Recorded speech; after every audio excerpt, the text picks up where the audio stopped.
Si je rejoins Aquila RH, c'est parce que l'humain est au centre des préoccupations, satisfait largement.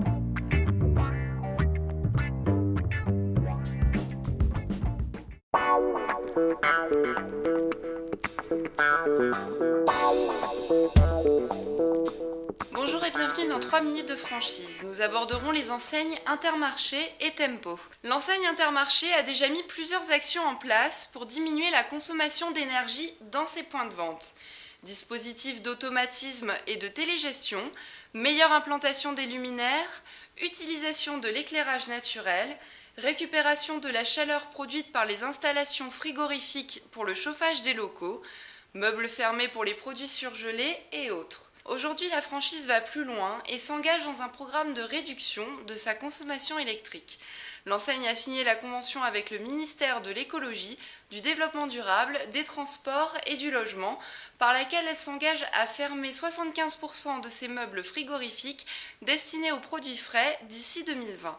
L'enseigne n'a pas attendu la signature de cette convention pour tester le dispositif. En effet, depuis 1 an, l'Intermarché de Nantes a mis en place des portes sur les rayons libre-service et d'autres ont suivi, comme l'Intermarché de Morsan-sur-Orge. Pour les différents tests, les résultats sont probants tant au niveau de la perception consommateur en termes de qualité, de sécurité alimentaire et de propreté des rayons qu'en termes d'économie d'énergie. Pour ces points de vente, la fermeture des portes des rayons frais a permis d'augmenter les mètres linéaires, et ce sans modifier la puissance froid. La concession Tempo se spécialise en équipement de l'intérieur et en ameublement.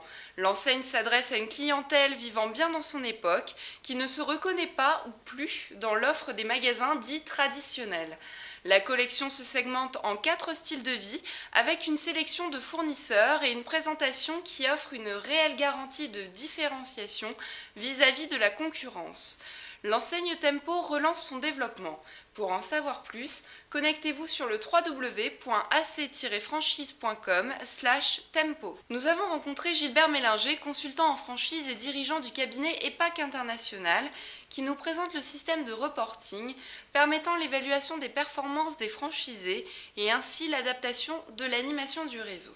Le système de reporting est une des clés de voûte de toute organisation de franchise. Il y a d'un côté le manuel opérationnel qui permet de savoir, de dire ce qu'il faut faire, et le système de reporting permet aux franchiseurs de savoir exactement quel est le degré de performance de ses franchisés. Le système de reporting est fondamental parce que le franchiseur doit porter assistance à ses franchisés et il ne peut pas porter assistance à un franchisé s'il ne connaît pas l'état de ses performances, les siennes, par rapport aux autres franchisés du réseau et aux autres points de vente du réseau. Sachant qu'un système de reporting aujourd'hui porte sur les ventes d'un côté et va porter sur la comptabilité de l'autre. Donc un système de reporting efficace aujourd'hui permet aux franchiseurs de fournir à chacun de ses franchisés la situation où il est de ses performances, mais également de lui donner un compte d'exploitation mensuel. Et c'est toute la magie de ces systèmes aujourd'hui. On fonctionne avec des systèmes qui permettent un pilotage de façon très précise et très fine de son entreprise au mois le mois. C'est la fin de cette édition. Merci de nous avoir suivis. À très bientôt sur 3 minutes de franchise.